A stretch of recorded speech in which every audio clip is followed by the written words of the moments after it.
يا الله. مدينة الباب 2023 2/6. هزة أرضية في مدينة الباب تهد بناء ومحلات.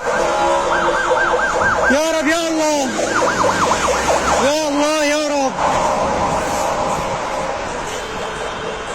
الله يستر، الله يلطف فينا